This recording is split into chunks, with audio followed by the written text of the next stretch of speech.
कौन मैया शेर चढ़स, कौन मैया बघवा हो, कौन मैया ना।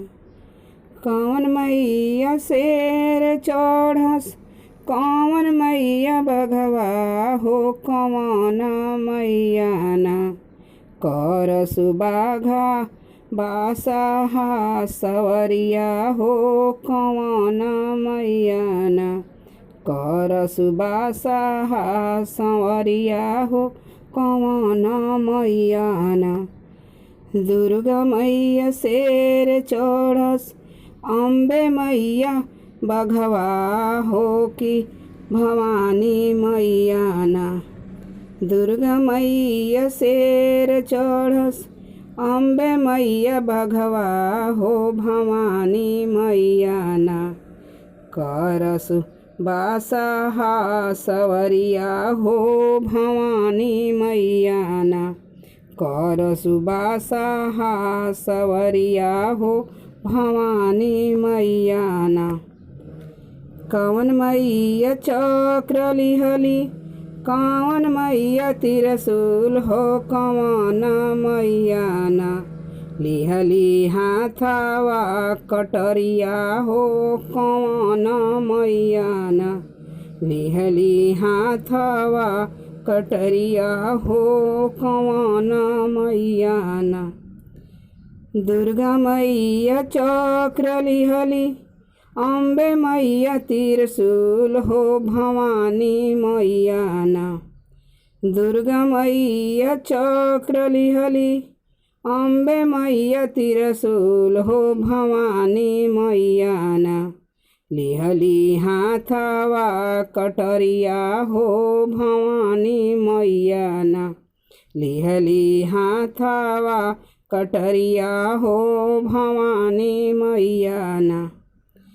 कौन मैया खीर खाली, कौन मैया पुड़िया हो, कौन मैया ना।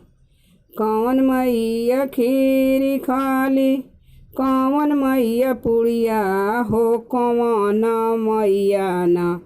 पियस असुरन के खुनवा हो, कौन मैया ना।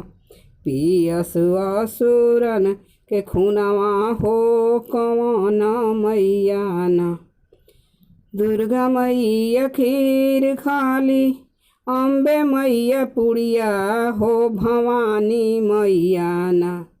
दुर्गा मैया खीर खाली, अम्बे मैया पुड़िया हो, भवानी मैया ना।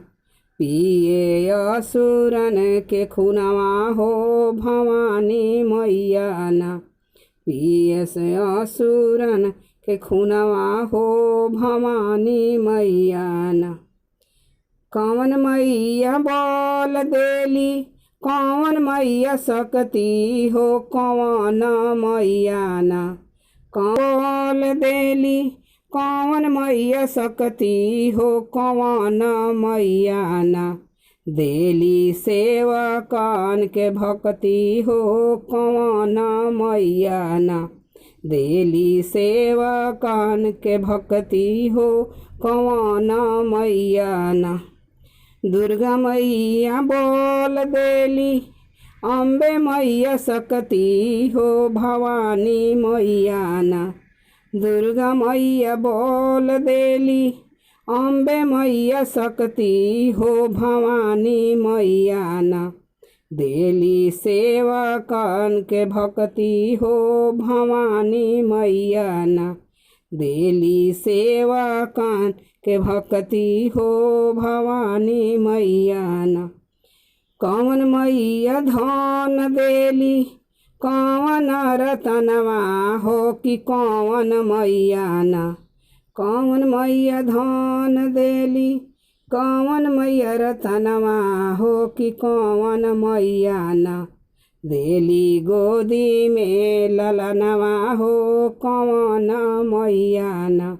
देली गोदी में ललनवा हो, कौन मैया ना। दुर्गा मैया धन देली, अम्बे मैया रतनवा हो भवानी मैया ना। दुर्गा मैया धन देली अम्बे मैया रतनवा हो भवानी मैया ना। दिहली गोदी में ललनवा हो भवानी मैया ना। दिहली गोदी में ललनवा हो भवानी मैया ना। जय हो भवानी मैया। आज नवरात्रि का दूसरा दिन है। मैं गीत गा रही हूँ माता जी का, आप लोग को प्यारा लगेगा।